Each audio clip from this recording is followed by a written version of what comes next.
The Avengers. That's what we call ourselves. Sort of like a team. Earth's mightiest heroes type thing.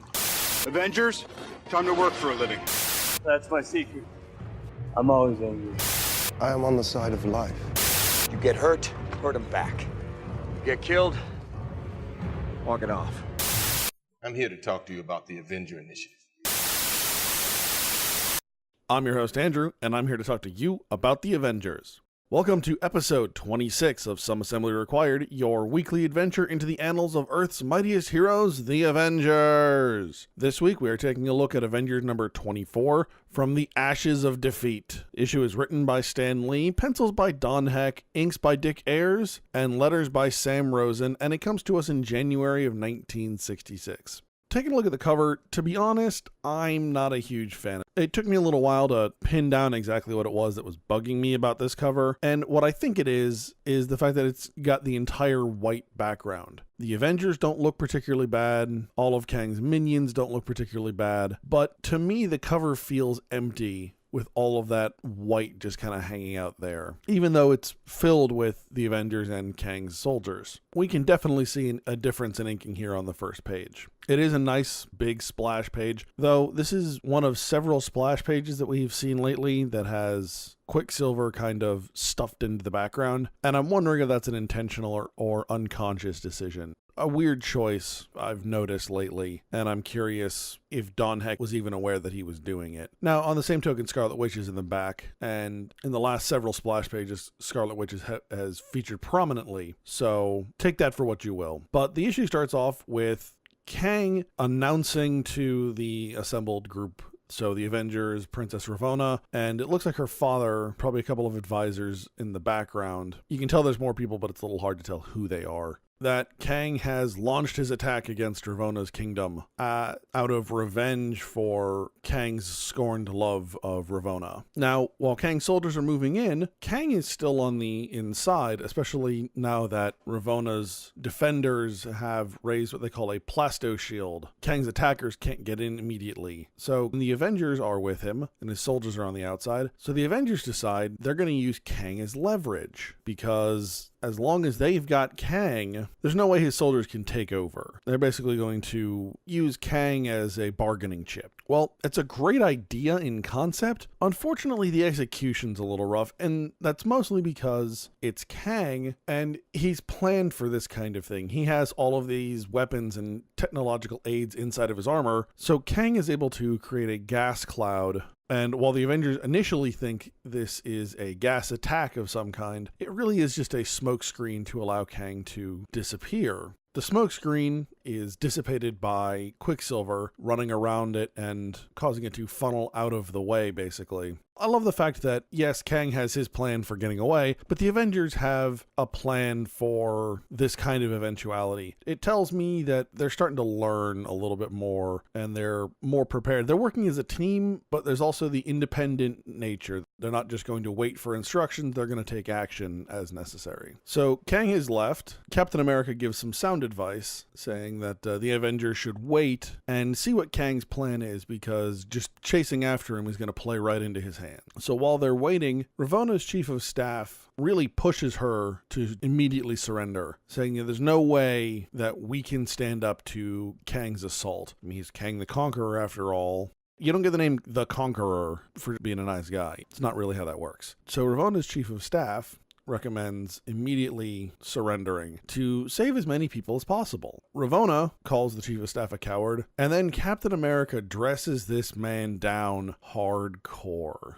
Admittedly, just before this, he takes a couple of digs at the Avengers, calling them savages and things like that. But Captain America basically embarrasses this guy. He shames him into making a hopeless stand. Now, the scene is great because it demonstrates exactly how inspiring Captain America can be. He gives this great, rousing, motivational speech. The chief of staff admits, "You've shamed me. We're going to defend the last man." And then in the back of my head, I suddenly went, wait, so Cap just convinced this guy to stand to the last man. As far as we know, Kang is here with like thousands of divisions. They mention that a couple of times, that Kang has thousands of troop units out there. Not troops, but troop units. So probably millions of men outside this kingdom waiting to just overrun it. And we'll see some examples of that in a minute. So Cap has basically convinced this guy to commit suicide in defense of his kingdom. I love what Cap is doing, but what he actually convinced the guy to do is kind of questionable. With that in mind, the Avengers are going to be joining him in the defense of the city. We actually see the defense of the city here next. I really like it because it's a lot of really cool science fiction, just action. Kang's troops are shooting at this plastic shield. That doesn't work, so Kang orders them to switch tactics and use what's called a delta ray launcher, which passes right through the shield and starts blowing things up. Two interesting things here. One, I want to know how Kang got outside the shield, because the shield was up before Kang ran away, and the shield is supposed to be impenetrable. Obviously, the delta ray launcher goes right through, but it's a special weapon designed to do that, apparently. How did Kang get out to actually command his troops? The other thing is there's a great panel here of Kang actually giving the order. In the digital version, the way it's colored, there is a Kang doppelganger right behind him. Blue face, purple, kind of the rest of headpiece, right next to him. I'll definitely be putting this on the Instagram because it is a great panel. Folks, by the way, if you're not checking out the Instagram, make sure you do. I put up a lot of various panels from each week's issue so you guys can actually see what I'm talking about. Now, as the Delta Ray launcher is managing to penetrate the Plasto shield, Quicksilver, in this instance, is really being a legit hero in that he is doing a very stereotypical hero thing and saving a woman and her baby. And for his troubles, he gets blasted into unconsciousness.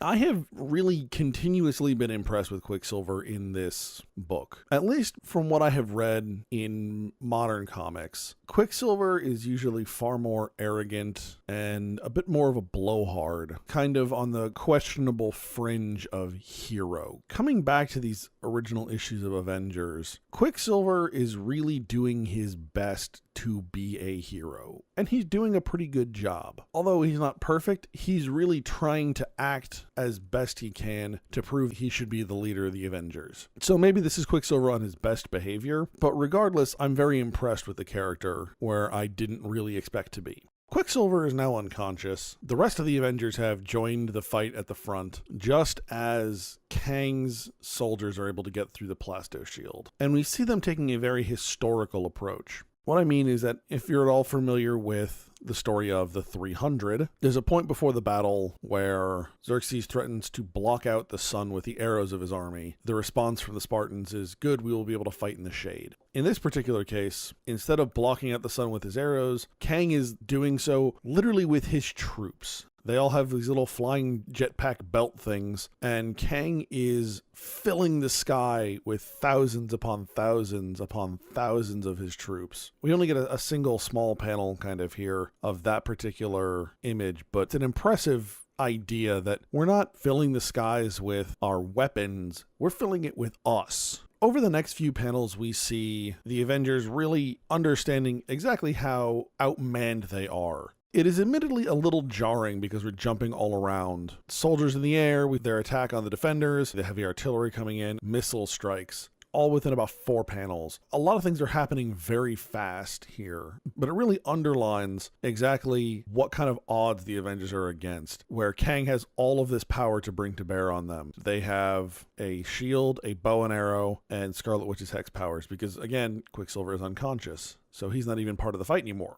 It's really impressive. I think that they would even choose to stand against this, but really the amount of firepower Kang is bringing to bear on one little kingdom. It also serves a secondary purpose of showing the kind of chaos of battle in terms of how we are jumping from scene to scene to scene very quickly. It's a little hard to follow. It took me a read through or two to really grasp it, and I don't know if that was intentional or not, but it does give a sense of that kind of chaos. Now, as her kingdom really falls around her, Ravonna is still fairly safe in and around her palace. Everyone's realized that, we're hitting the end here and we need to get the princess out. And unfortunately, right as they come to that realization, Kang's soldiers start showing up. Again, initially the Avengers are doing okay. However, as a demonstration of how much firepower Kang has, while the Avengers are able to easily take down small groups of soldiers, they are just overwhelmed by sheer weight of numbers. And the Avengers and Princess Ravonna are all taken captive. When they have been properly restrained, they are taken before Kang sitting on Ravonna's throne. Kang doesn't really know exactly what he wants to do to the Avengers, so he's just going to put them away in some kind of jail cell or prison and hold on to them until he decides what their fate's going to be. And he may take his time on that when he says, "I shall decide their fate at my leisure." What Kang is far more concerned about is he wants Princess Ravonna brought before him, because Kang is in love with Ravonna. Kang intends to force Ravonna to marry him. Kang also issues a second order other than bring Ravonna before me, and that is to find Quicksilver. He says there's a fourth Avenger still at large. As we cut to here, we see that Quicksilver is in fact still alive, and he has been taken in by the woman he saved and her father, and he is slowly recovering. I like that fact because so often we see someone get knocked unconscious and they're out for a while and then they pop back up. That's not really how it works. You kind of take time to come to. We see Quicksilver supporting himself on a door frame, and then he collapses. He's still conscious, but he's having a hard time standing. He's obviously been injured. He's sweating. In a little while, we'll see the undoing of this, because as we leave Quicksilver here, the father of the woman he saves says, "I have some herbs. Perhaps they can help quickly regain his strength." And of course they will, and we'll see that in a little bit. But at least for the moment, I like the fact that when Quicksilver gets up, he's not just immediately back to his fighting strength. So once again, we cut back to Kang in the throne room. Princess Ravonna is brought before Kang, and Kang declares that they need to prepare for the royal wedding. But one of Kang's commanders, Baltag, interrupts, says, "Hold on a second, we have a code, and that conquered monarchs must be quickly slain. It helps prevent rebellion against Kang's rule." Kang tells Baltag off pretty quickly, but Baltag says, "Hey, I understand what you're feeling here, but the rest of the commanders are with me. This is our code. This is how we live. You know, we're not going to make an exception for just this one ruler because you like her. You know, we've been fighting loyally at your side, and we demand that you follow the code you've set up." Kang instead sends them off and gives them a 1-hour time frame to come and beg for his forgiveness for even insinuating that they may turn against him. Because one of the things Baltag says is that he awaits his decision, says, "And take heed, 'tis we who command your legions." Right? There's a very unsubtle threat there of, hey, you know, you may be Kang the Conqueror, but we are in charge of the legions. We run the troops. Of course, Kang's commanders don't really take very kindly to this, and they immediately start planning Kang's overthrow. So while this hour is passing, we see Kang in the control room dreaming, fantasizing about Ravonna. He understands what's going on with his commanders, but he says he can't give up Ravonna. This is how much he cares for her. And we can really see it in the art here, that this decision is really causing Kang a lot of turmoil inside. He is this massive conqueror, this great warrior, and he's coming to the conclusion that as he's wrapping up his conquest of Earth, it's all fairly hollow. Quite honestly, he's lonely. He possesses all of these great things, but they don't mean anything to him anymore. Conquest for the sake of conquest for a long time was enough, but it's not anymore. Kang wants to fill that with Ravonna. So we're seeing a softening of Kang here, a humanizing of him. That will come into play very soon. And I'll talk about that a little bit more in depth at the end of the issue as to what's going on here. But for now, just keep in mind that Kang is having these feelings, and we are being shown this for a very specific purpose. Kang's musings, however, are interrupted by, as he expected, the usurpation by his commanders. Kang is attacked by Baltag and the other commanders, and is only able to flee very quickly. So where does Kang flee to? Kang actually decides to flee to the prison cells, and he releases the Avengers. He starts with Captain America, and then releases Hawkeye and Scarlet Witch. But Kang offers Cap a deal. Kang says, "I shall be brief. If you and your fellow Avengers will fight at my side and save the life of Princess Ravonna, I vow to return you to your own century, unharmed." Cap questions him on this one. He says, "You're not the generous type, Kang. Your legions are in revolt, right? And you need our help. Why not say it the way it is?" Cap calls him out on his nonsense. Admittedly, Kang is in part telling the truth. Kang is doing this to save Ravonna. He's also doing it because his legions are in revolt. Cap's not wrong. Kang is very much the pragmatist. While Kang is certainly working for his benefit here the whole time, Kang is only working towards Kang's benefit. If by chance that benefit also lines up with what the Avengers want, then so be it. He's willing to deal with that. He's willing to make a deal. Kang releases the rest of the Avengers. They all head out in a panel that is just drowning in narration, speech, and thought bubbles. There are 4 speech bubbles, 2 thought bubbles, and a narration box. That is a lot of text. Now, I mean, a lot of things are going on. Cap is talking to the rest of the Avengers, convincing him to join the plan. Hawkeye is voicing his disagreement with the plan. Cap is thinking internally how he agrees with Hawkeye, but he thinks that Kang will probably keep his word because of his pride. Hawkeye drops the name of Dr. Doom, so Kang reminds us that he's related to Dr. Doom. Is it 100% story necessary? No. It probably could have spread out a little bit or cut down a little bit, but it's a lot of text in a single panel. So the first stop of Kang and the Avengers, it's like a bad 80s cover band or something, but their first stop is to free Princess Ravonna. The humanizing of Kang, when they do free her, he says, "Ravonna, my soul rejoices that I have found you." And Ravonna replies that she's never heard that tone in Kang's voice before, which is true. Kang is certainly more vulnerable than we have ever seen him. And the reality is he's probably more vulnerable than anyone else in this century has seen him. Right? He is Kang the Conqueror. He is this unstoppable machine of violence and conquest. So to hear a warmth, a touching note in his tone is probably fairly surprising to these people.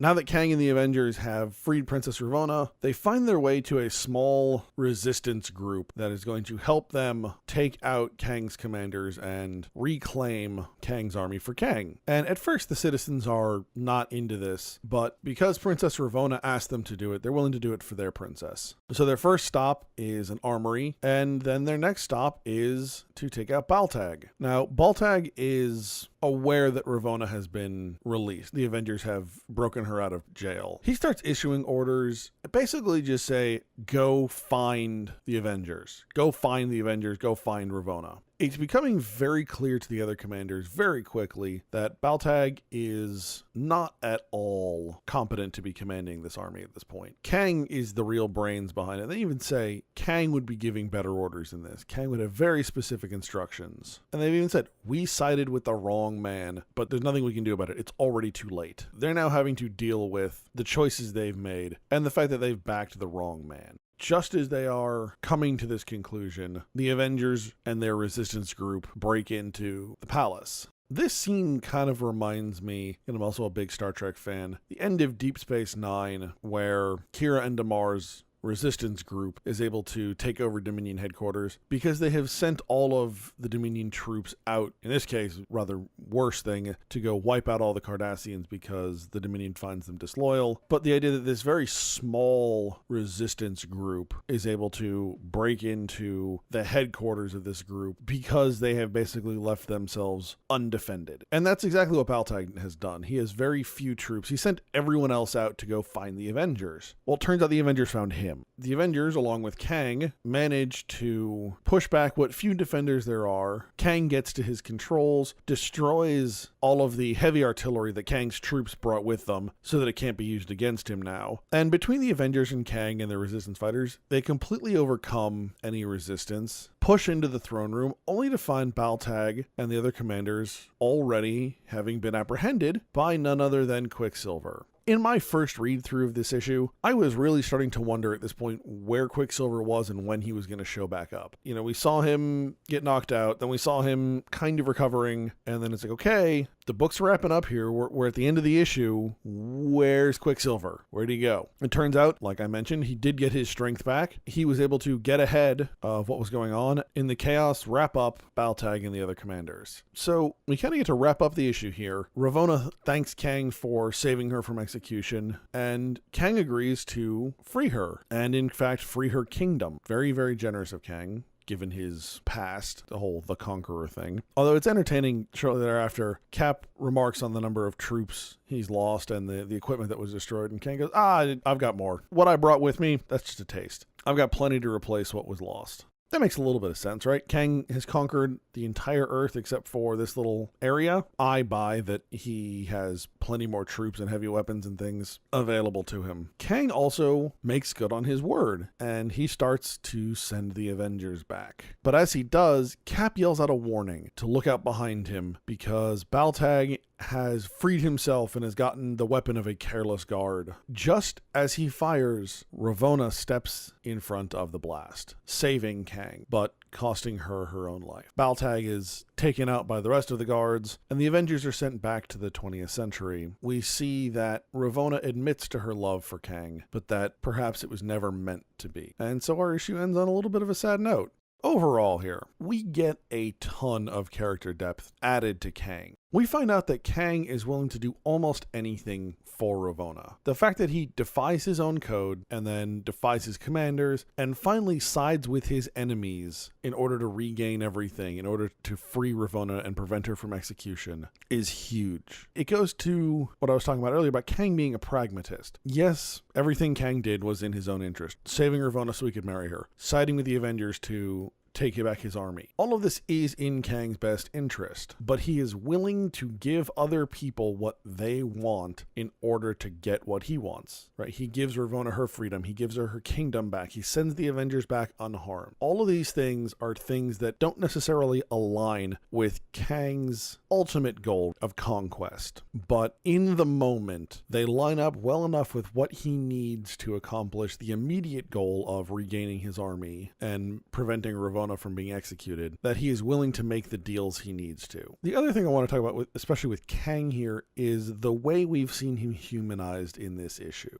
Half of the reason that they start making Kang more relatable is so that when Ravonna sacrifices herself at the end here, it doesn't seem all that out of place because Kang isn't really perceived as the villain at this moment. So this is a continuation from last issue. Last issue, Kang is absolutely the villain. No question there. But because of the things in this issue that are done to make him more human, he's not the protagonist of the story that really still is the Avengers, but he is less of the villain and more a supporting character. The other reason is to make it more palatable for the reader for the Avengers to join forces with Kang. If Kang is this ultimate villain, this pure evil that the heroes are trying to fight, if you don't step that back a little bit, it makes it very difficult for the reader to believe that teaming up with that character is something that their heroes would do, common cause or not. If you don't, one of the things that you'll be waiting for is the constant, curse your sudden but inevitable betrayal, to quote Firefly. The reader's going to be constantly looking for that. And when you don't have that in the book, I think the reader is looking for something that isn't there, and they're going to miss really quality things that are there because they're reading into things too deeply, or they're ignoring other bits because they assume he's lying, or something to that effect. So looking for that sudden but inevitable betrayal distracts from other elements of the story. When it comes to the art in this book, I'm still really enjoying it. What I will say is there is a noticeable change. I don't mean to sound too negative here, but it's not for the better now that we've gone back to our standard art team with Don Heck and Dick Ayers. That is not to say that Don Heck and Dick Ayers do not do a very good job on this book, because they do. But the fact of the matter is, the last 4 issues have been inked by 2 of the biggest names in comic books, hands down. Wally Wood, John Romita Sr. Those are 2 huge names in comics, 2 very, very, very skilled artists. So when you have the all-star team working on a book like that, when you go back to your standard guys, you feel the change. You notice the differences.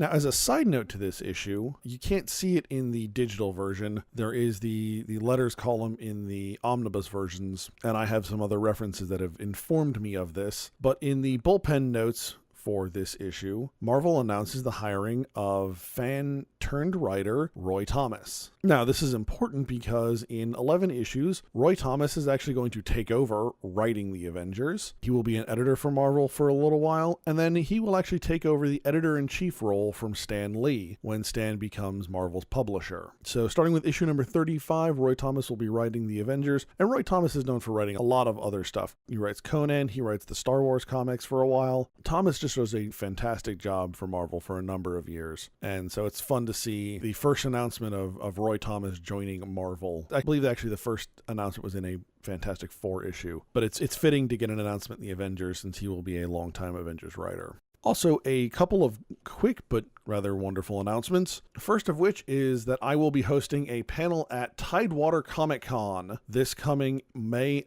13th and 14th in Virginia Beach, Virginia. I will be hosting a panel specifically on a brief history of the Infinity Stones because, well, with the Marvel Cinematic Universe slowly working its way toward Infinity Wars next summer, and with the Avengers being heavily tied into the history of the Infinity Stones, I figure this is about the right time to go ahead and dive into that. The panel schedule has not yet been announced. However, when it does, I will make sure to let you all know, and I hope to see you all there. The second announcement is more of a future heads up. My wife and I are very pleasantly expecting our first child in late July. Now, what that means for the podcast, we haven't exactly worked out yet, as my wife has become more pregnant and less able to do other stuff around the house. She has taken over the editing duties for Some Assembly Required and the other podcast, which I am a co-host of, Therefore I Geek podcast. So obviously with a newborn and her personal recovery, there will be some effect on the podcast yet we haven't quite figured out. I'm hoping to get a few episodes ahead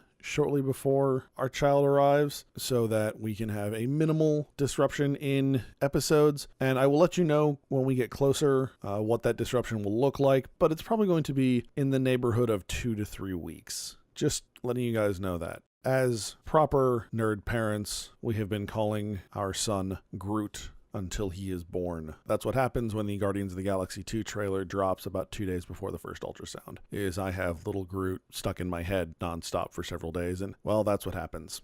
Remember, you can find us at AvengersAssembly.com. You can follow us on Facebook, Instagram, and Twitter. And you can find this podcast on iTunes, SoundCloud, and YouTube. If you'd like to be a part of the conversation, send your questions and comments to Andrew at AvengersAssembly.com. Next week, a classic Marvel villain joins the book. For Avengers number 25, enter Doctor Doom.